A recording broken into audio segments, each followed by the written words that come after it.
Hello friends, welcome to the platform of Darshanik. This is Akshay Kadam. So guys, today on this platform of Darshanik, I am going to discuss with you one important part of medieval Indian history. So guys, from medieval Indian history, I am going to discuss with you one legendary poet, that is Mahakavi Kalidas. Okay, so guys, as we all know, Kalidas was one of the Navaratna in the court of Gupta Emperor Chandragupta II Vikramaditya. Okay, so I have already discussed with you one iron pillar inscription of Chandragupta II Vikramaditya, which is at Mehroli in Delhi. Now this Chandragupta II Vikramaditya has Navaratnas in his courts, and one of that was Mahakavi Kalidas. And this Mahakavi Kalidas, guys, okay, though was at Ujjain in Chandragupta II Vikramaditya's court, in reality, okay, or he belonged or born somewhere in Kashmir, Uttarakhand region, because most of the features of a flora fauna that he describes in his books, okay, that you nowhere find, you will find them in northern India or in South India. You only find such a feature, such a trees, birds, which are unique flora and fauna or vegetation of Kashmir or Uttarakhand Himachal region. So this Kalidas, when he was in the court of Chandragupta II Vikramaditya, wrote many dramas. Also he wrote a few epics, and also he composed a few poems. And in this class I am going to discuss these compositions of Mahakavi Kalidas in detail with you. So nowadays UPSC has changed its trend, and in new syllabus, guys, they don't want you to remember the facts. Okay, that Kalidas wrote which book, he was in which king's court, which year or time period he belonged to. Such a question have been UPSC has stopped asking. Now UPSC, guys, expects from you the content of the books. Okay, so the UPSC has already asked about Kalidas, that there is a book Malvika Agnimitra. So what was the story of that book, content of that book? So in this class, guys, I am going to discuss with you these compositions of Kalidas and what actually is the content of those legendary books written by this Mahakavi Kalidas. So guys, as we know, Chandragupta II Vikramaditya's court contained Navaratnas. Kalidas himself has written one book in which he has given the names of this Navaratna, including himself. Okay, but there is a lot of debate about those Navaratnas, authenticity, etc. So I will not go in detail or conclude those Navaratna. But Chandragupta II Vikramaditya's time period, guys, produced many legendary kings, legendary people like Kalidas, Aryabhatta, Varamir, Vishnu Sharma and Vatsayan. Now see, generally we called Gupta period as a golden age, but guys, Gupta period wasn't golden age. Rather, Gupta period was the time when feudalism began in India, Samantashahi system began in India. Gupta period mein social system mein very heinous traditions started. Like sati practice evidences we get. Then Shudras mein, there were one group, touchable Shudras and untouchable Shudra group came. Chandalas increase in numbers. So socially it was very bad time.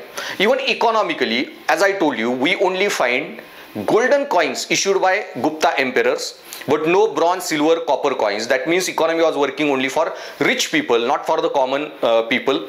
And that's why, even economic terms mein, it was a bad period, and that's why they stopped paying soldiers or commanders salary and started to give them the land grants, Dharma Deya, Deva Deya, etc. So these land grants, Brahma Deya, Devadeya, were started in Gupta period. So economically, socially, it was a golden period. But in matters of art, architecture, literature, science, it was a golden period. Because there was in literature people like Mahakavi Kalidas, etc. Then in science you have Aryabhatta, Varahamir, Brahmagupta, these kind of people. Or even in science we have this iron pillar at Mehroli. So these kind of metallurgical inventions were also there. Aryabhatta, etc. Did a lot of research on mathematics. Then we have Dhanvantri also in his court as one of the Navaratna. So in fields of art, architecture, literature, science, medicines, it was a golden period, but not economically and politically. And so one of the legendary person who contributed to this golden period of Guptas was Kalidas. And this Kalidas, guys, Mahakavi, has written few dramas and epics and composed some lyrics. So Kalidas wrote three dramas. One is Abhijat Shakuntalam, that is the recognition of Shakuntala. I will be telling you entire story or what Kalidasa has written in those books. I will discuss separately. Then Vikram Urvashiyam, that is Urvashi won by valor. Then third was Malvika and Agnimitra story. Then also we find epic poems Raghuvansh, Dynasty of Raghu, and Kumar Sambhavam, birth of the war god. Then we come across or we also have two very legendary lyrics composed by Kalidas, that is Meghdut, the cloud messenger, and Ritu Samvar, the medley of seasons. And these are the most important compositions of Kalidas. There are many more, but these are the most important ones that I will be discussing with you. So guys, remember, even while studying history, okay, don't remember facts. UPSC has stopped that kind of questions long back. Few facts UPSC does ask, but mostly now they expect from you is the understanding of history. So not when third battle of Panipat happened. They want you to know that why Marathas went to Delhi to guard Mughals in the third battle of Panipat. They could have remained in South India and remained well protected. Why 1 lakh Marathas died in the battle of Panipat? You need to answer and understand history. Same way they don't want, okay, who was Kalidas or in which king's court he was or what books he wrote. What was the content of that book? Why it was so famous? Okay, what story or which are the major characters, who was the protagonist, etc. And such a part of history I will be discussing with you. Okay, and on my app classes, guys, on Darshanik IAS app, I will be launching comprehensive course of history where I will be discussing ancient, medieval, modern history, then world history, art, architecture part separately, and will be offering it to you in a very low cost module form. Okay, where I will be discussing such a part of history that is expected by UPSC, not just factual history, but I will try to focus on understanding of history. So let's understand this Kalidasa's composition one by one. So guys, we'll begin with one of the awesome poem composed by Kalidas, that is Meghdut. Now guys, Meghdut, now by the words itself it is clear that clouds make as a messenger. So in this poem, who wants to give this message and to whom? So guys, in mythology we have a story, okay, a story that revolves around Mount Kailash where Shivji resides. So at Kailash where Shivji resides, there was a king Kuber, okay, who used to worship Shivji. And Yaksha was one character, major protagonist around whom this poem is. So this Yaksha was the servant of the king Kuber. That Yaksha has a lover, Alka, and one day King Kuber asked Yaksha to bring 100 flowers, 100 roses, with which he wanted to worship Shivji. When Yaksha went to bring those 100 flowers, roses, he brought those 100 roses, but then he felt that I should take out one rose and I should offer it to my lover Alka, and so he took out one rose. He thought Kuber won't understand this, and he only gave 99 flowers to King Kuber. And later on, when King Kuber realized Yaksha removed one flower and offered it to his lover Alka, then King Kuber got extremely angry and he cursed this Yaksha of exile. So he cursed him to be in exile for 1 year away from Mount Kailash, away from Kailash Parvat, and he has to live 1 year away from his lover Alka for doing this mischief. And so Yaksha was exiled, and so Yaksha was living somewhere near Nagpur region. And now, as you know, that when monsoon comes, it comes from South India and then it reaches the Himalayas. And so here Yaksha, okay, was the character, and using him Kalidas is writing this poem Meghdut. So here, okay, Kalidas through Yaksha, that Yaksha wants to give message to his lover Alka, who is at Mount Kailash, and so he is asking those clouds as a messenger to take his message, and how he is away from his lover Alka, and how he is feeling this depressed, alone, and so he wants to convey Alka her mental condition through these clouds, and cloud as a messenger, this poem, that's why it is called Meghdut. Now guys, here there is one parallel connection because Kalidas was also from Kashmir region. He was also living away from his lover, and so when he was in court at Ujjain, okay, Kalidas went to Nagpur, and when he was in Nagpur, okay, he composed this poem, okay, from this place. And so through Yaksha and Alka story, Kalidas also was narrating his own mental condition, that he was away from his lover who is in somewhere in Kashmir. And so this Meghdut story of Yaksha and Alka was also story of Kalidas and his lover, and Kalidas is writing this his own emotions, okay, through the character of Yaksha. So this Meghdut, guys, so Meghdut poem of 120 stanzas, it is one of the Kalidasa's most famous works. So work is divided into two parts, Purva Megh and Uttar Megh. So it has 120 lines, stanzas. It recounts how Yaksha, a subject of King Kuber, the god of wealth, after being exiled for a year to central India for neglecting his duties, that wo roz ka jo part I told you the story, convinces a passing cloud to take a message to his wife at Alka on Mount Kailash in the Himalayan mountains.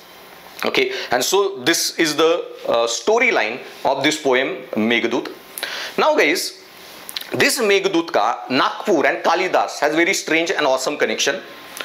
So guys, near Nagpur there is one hill which is known, and where there is very famous temple of Lord Rama known as Ramtek temple, Ramtek Mandir. And near that Ramtek temple you will find one memorial of Kalidas created by Maharashtra government. So this Ramtek temple, this Kalidasa's memorial, and this Meghdut story all have very awesome relation. So relation was, guys, that in this Meghdut ke poem mein there are some lines, okay, where he refers to Sita. So it is said that when Lord Rama and Sita were on Vanvas, they came here at Ramtek and they lived few years at Ramtek.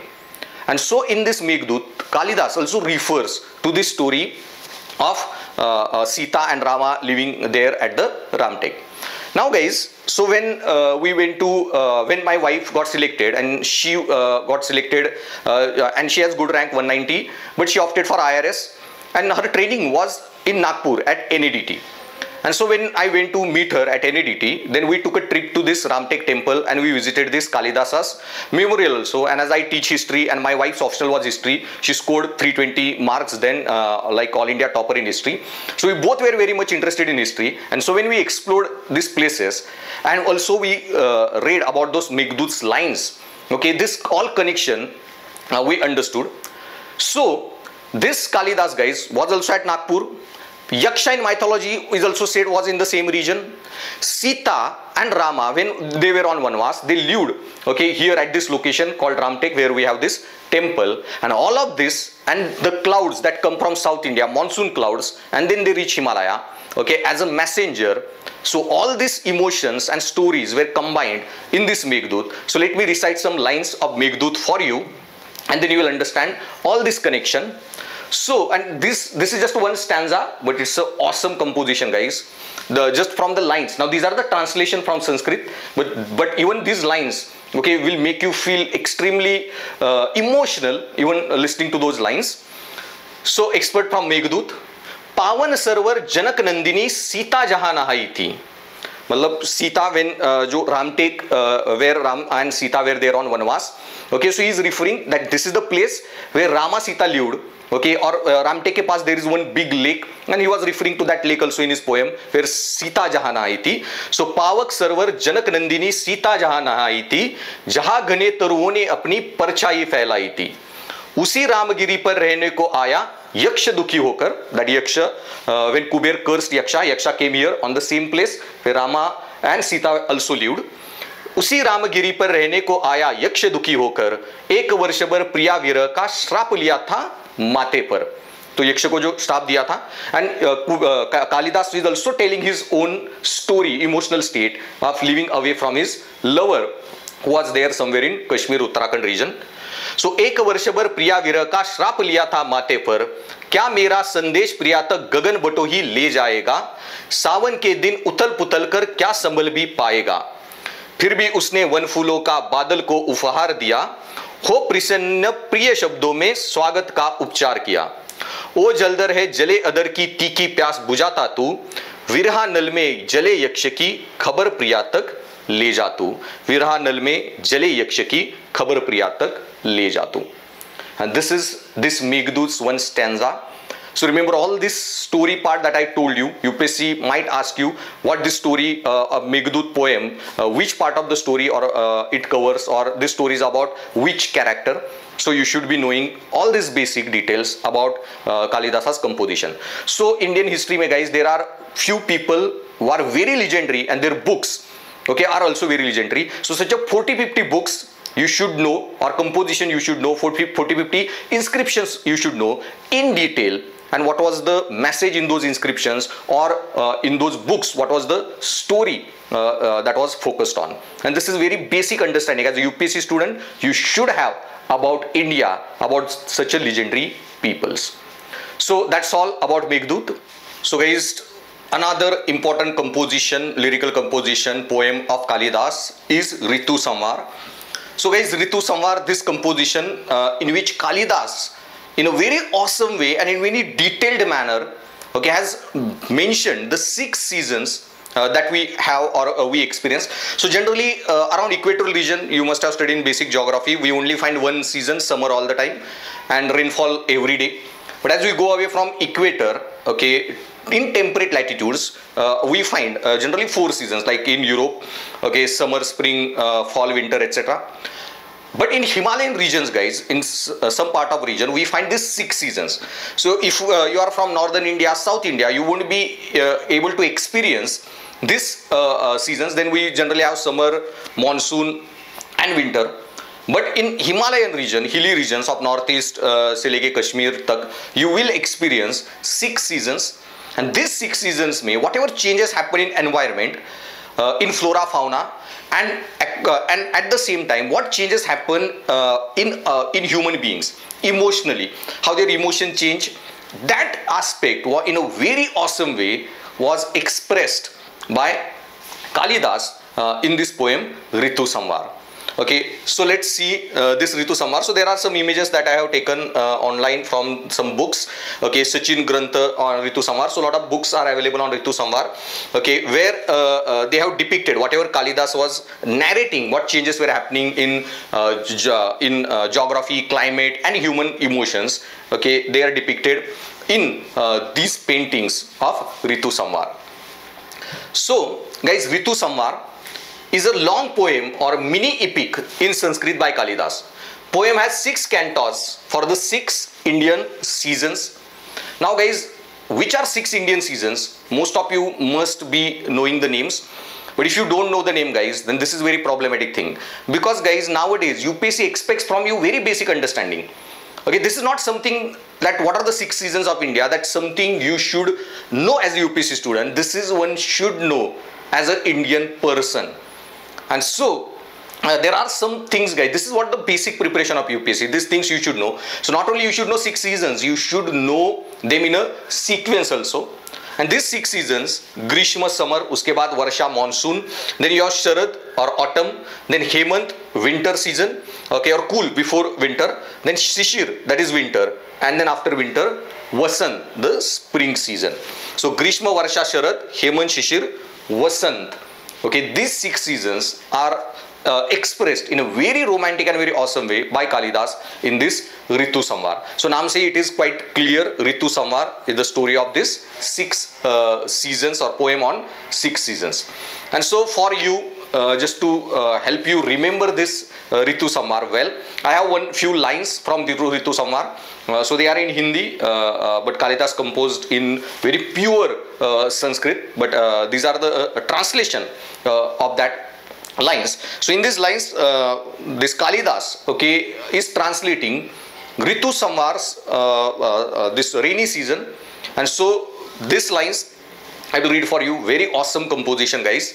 So आया पावस राजा प्रियतम, पावस राजा आया, अपने दलबल सहित देख लो कैसा साज सजाया, मदमाते बादल हाथी ने बादल गीत गुंजाया, ध्वजा पताका बिजली की लो फहराता ले आया, उन्मन प्रेमी जन के मन पर मनमत का रंग छाया, स्वागत पावस राजा स्वागत सबने मिलकर गाया. Okay, and this is this composition of Ritu Samhar, or one stanza from Ritu Samhar about monsoon season. One of the most awesome composition of Kalidas is a drama, that is Abhijnan Shakuntalam. Now this Abhijnan Shakuntalam drama, guys, it is the story between King Dushyant and Shakuntala. And this drama, guys, is considered equal or even greater than the Shakespeare's dramas, and that's why even Kalidas is called in West as Shakespeare of the East. But then, guys, Kalidas was almost 1,000 years, okay, born before Shakespeare. So rather, Shakespeare should get called as the Kalidas of the West. Now this drama, guys, Abhijnan Shakuntalam, was translated even into English during colonial British time period, and it became very famous in West, especially in Britain. So guys, this drama Abhijnan Shakuntalam is a story between, as I said, King Dushyant and Shakuntala.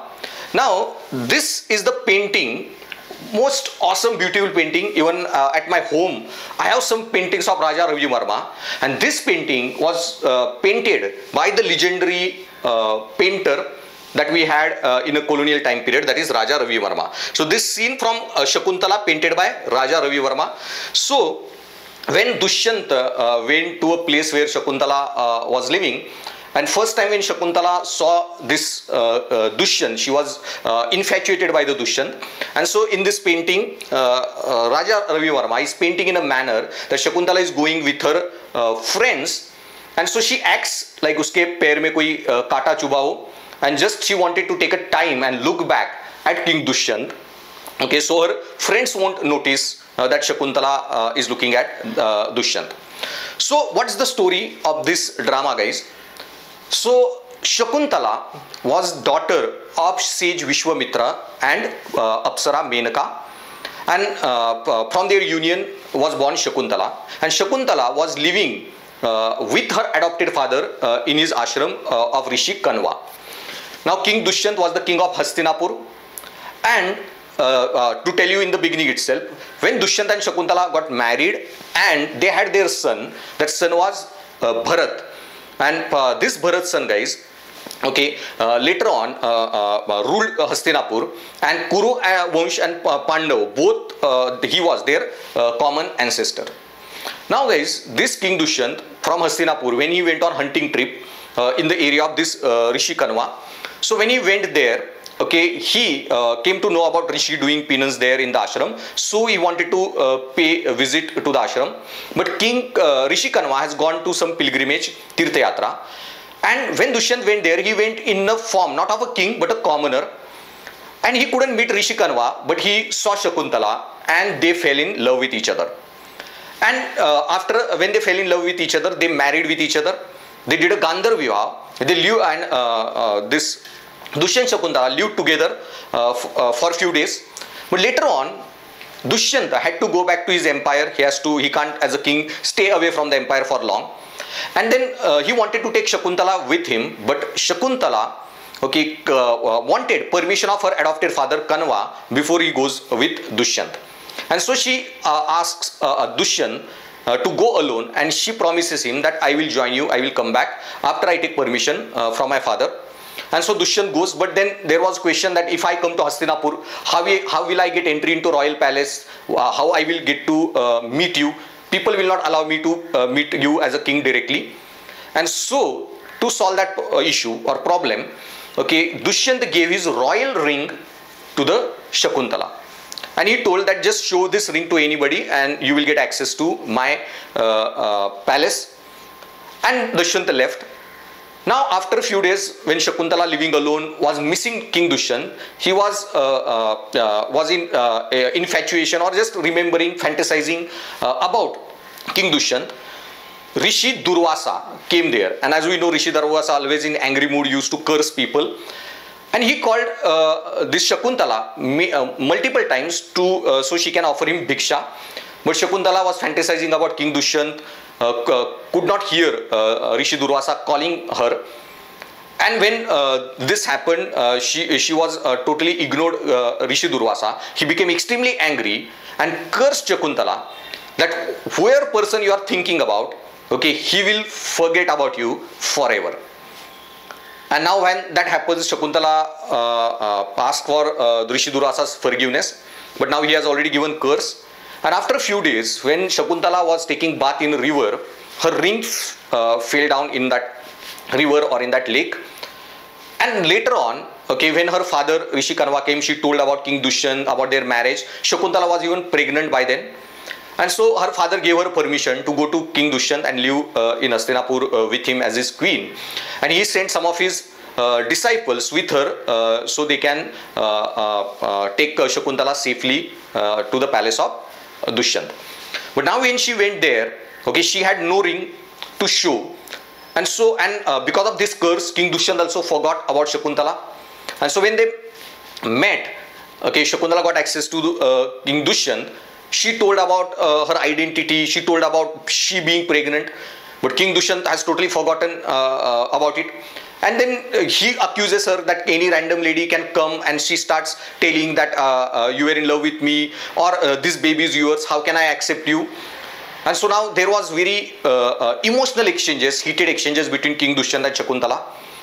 And Shakuntala felt extremely betrayed and shocked about all this. And those Rishi's men, her father's men who came with her, okay, they also criticized Shakuntala, saying that if he is the same person, that as you say, and father of your child, then you have done wrong by sleeping or being with a person, falling in love with the person who is not now even taking responsibility for his acts. So first of all, either you took a wrong decision in falling in love with such a person, or okay, what he is saying is true. Then you don't know who the father of this kid is, or where that father of the kid is. Okay, you also fell in love with the person who don't want to take responsibility of the kid. So either way, you are to be blamed.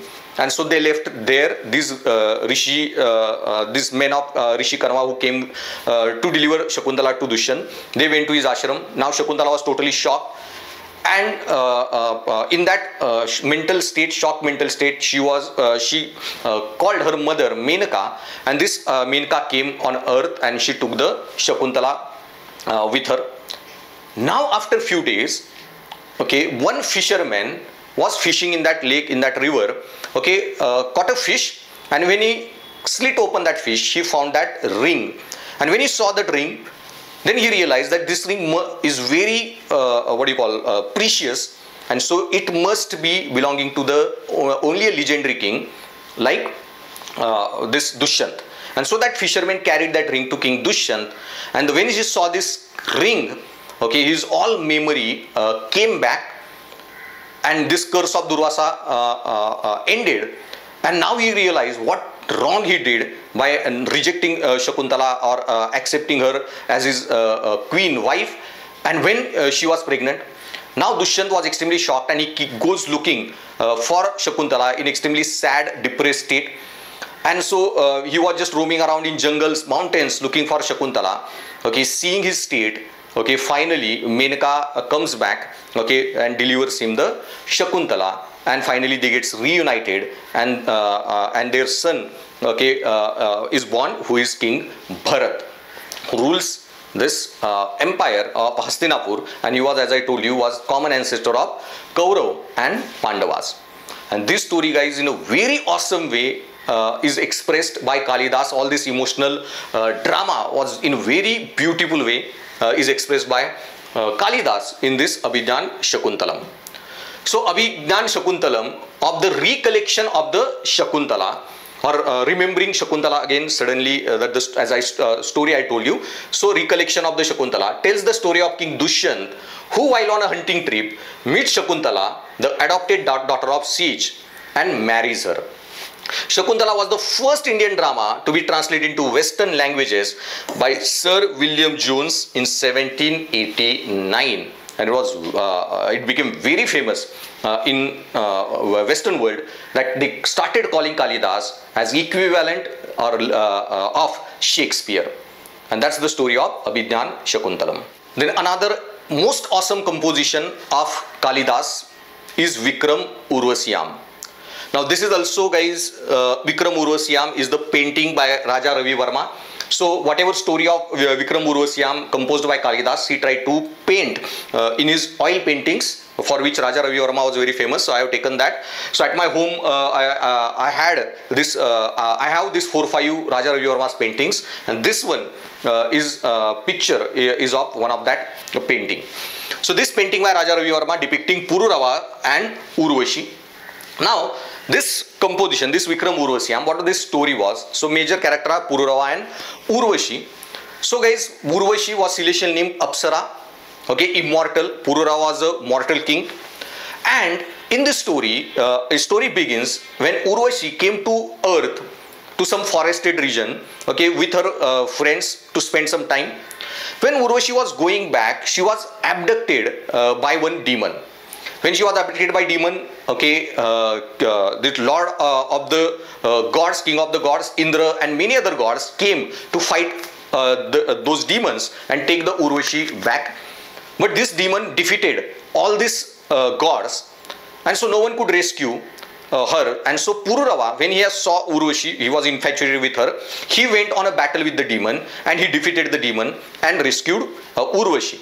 And when he rescued Urvashi, okay, their bodies touched momentarily, and so warm-blooded king Pururava and cold-blooded Urvashi, immortal celestial name, when their bodies met, they got extremely infatuated with each other and they fell in love.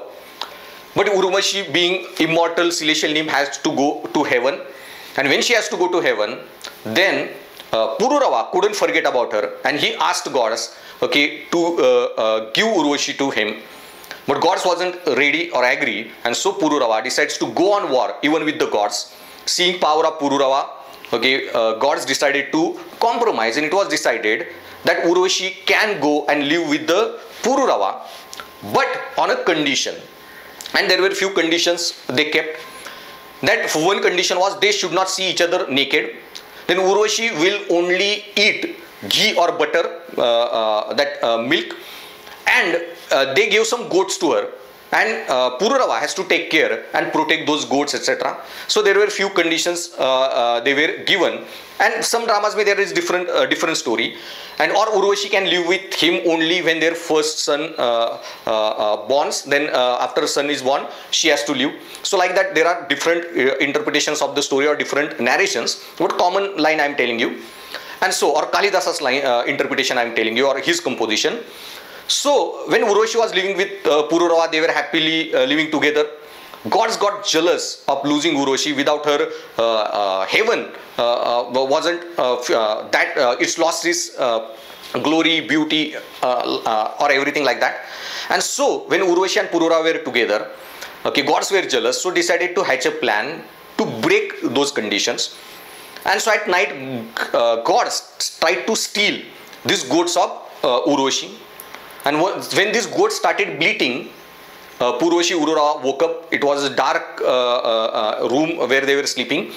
And so when Pururava, okay, wanted to go out and see what is happening with the goat who is trying to steal those goats, okay, he woke up. And when he woke up, he was naked.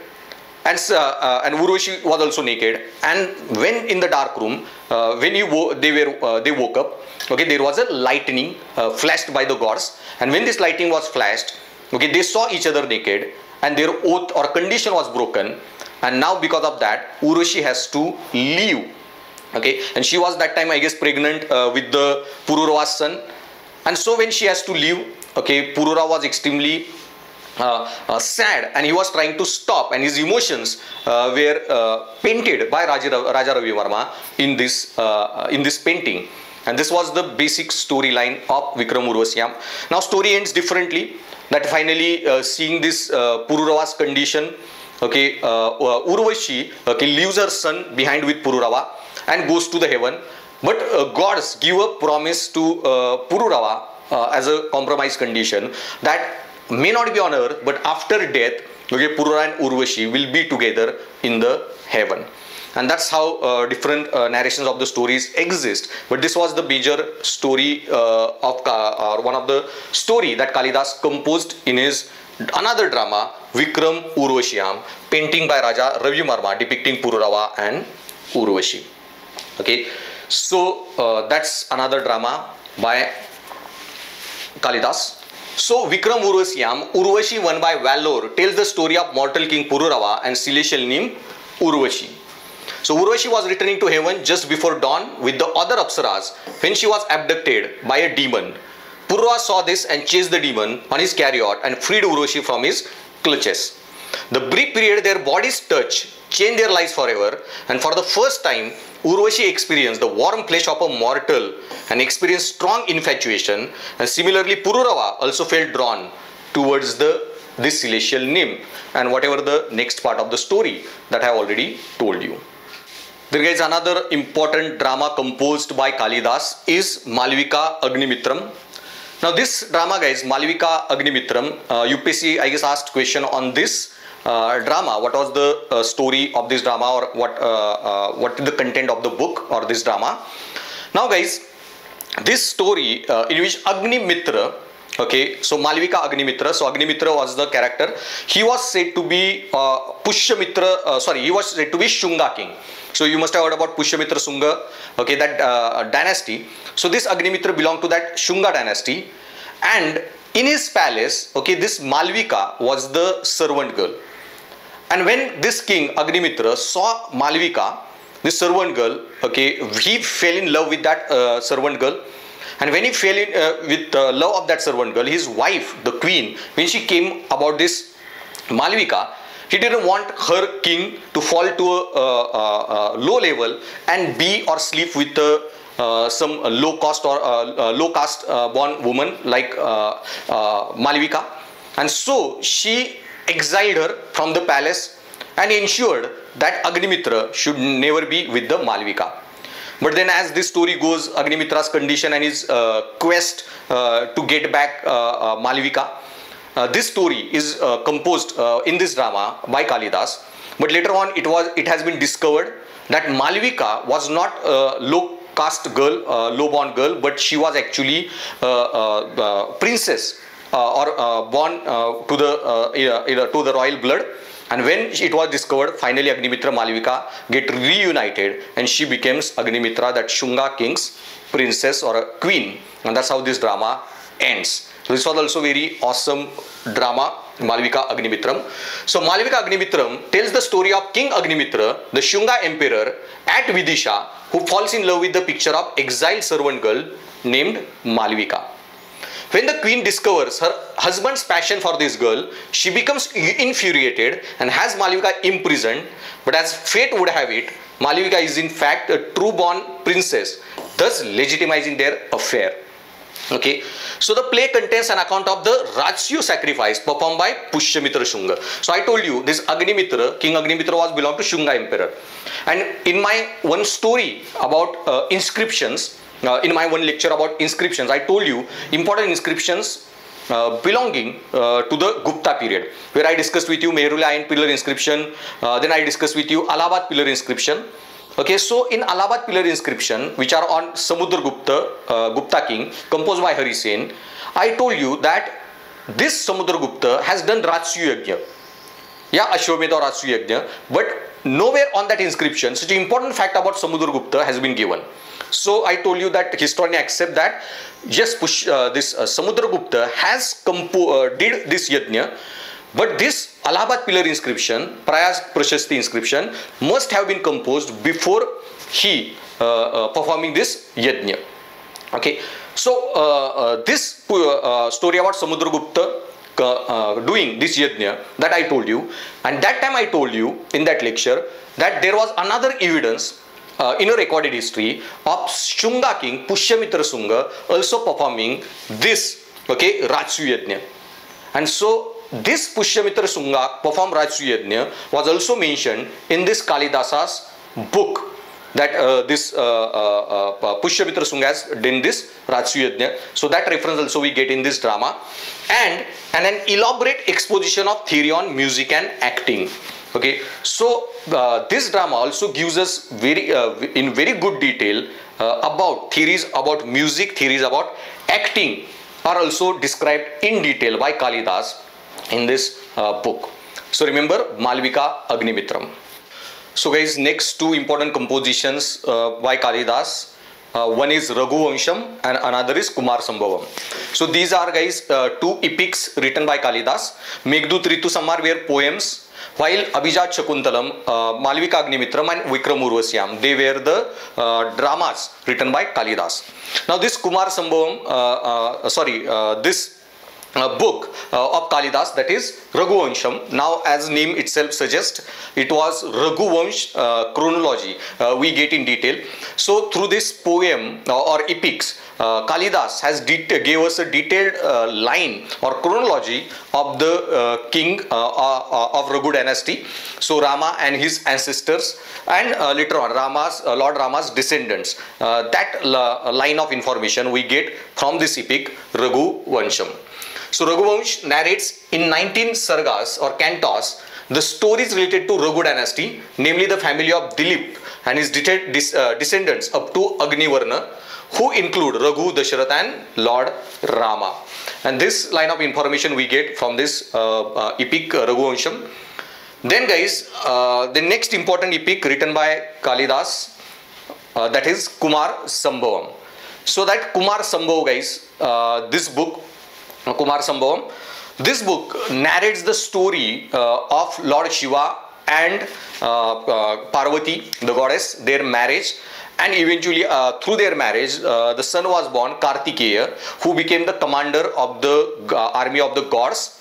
So this epica story guys, the storyline goes like there was a demon Tarkasur, and he has a boon that he can only be defeated by a son, okay, out of the union of Lord Shiva and Goddess Parvati. And so this epic deals with the story how Goddess Parvati did a penance, okay, to very strong penance, okay, and to get Shivji as her lord, as her husband. And after a successful penance, when Lord Shivji and Goddess Parvati married, and they had their son Kartikeya, who grown up to be the great commander, the great warrior, and he became the Senapati or commander-in-chief of the gods' armies and defeated this Tarkasur. So this story we get from this book Kalidas Kumar Sambhav. So Kumar Sambhav literally means birth of the Kumar. So this epic of 17 cantos entails Sringara Ras. Okay, so it's more about love or union between God Shiva and Goddess Parvati. The ras of love, romance and eroticism, and more than Veera Ras, the ras of heroism. So it's the story about defeat of Tarkasur by Kartikeya. It more deals with this love and eroticism. So Tarkasur, a Rakshas or demon, was blessed that he could be killed by none other than Shiva's son. Okay, so Parvati performed great tapas or spiritual penance to win the love of Shiva, and consequently Lord Shiva and Parvati's son Kartikeya was born to restore the glory of Indra, the king of the gods, and he finally defeated Tarkasur. And that story or information we get from this Kalidas composition, that is Kumar Sambhavam, or it is written on this storyline in detail. So that's all for now guys. Thanks for listening and stay tuned to my YouTube channel. Do check out my other lectures. Many lectures regarding strategy will be of extreme help, along with essay ethics lecture and many history related lecture and prelim shorts. Check them out. Do subscribe and share my channel and help me grow. And also check out my Darshanik IAS app. Okay, Darshanik by Akshay Kadam sir, and on that app I have already recorded my ethics lectures, and soon essay lectures comprehensive course will be available at very low cost to you. So do take advantage of that classes and prepare well for your exam. And my classes for essay ethics and history lectures guys will be one-stop solution. You won't need anything else than those classes. So thanks for listening guys, and stay tuned.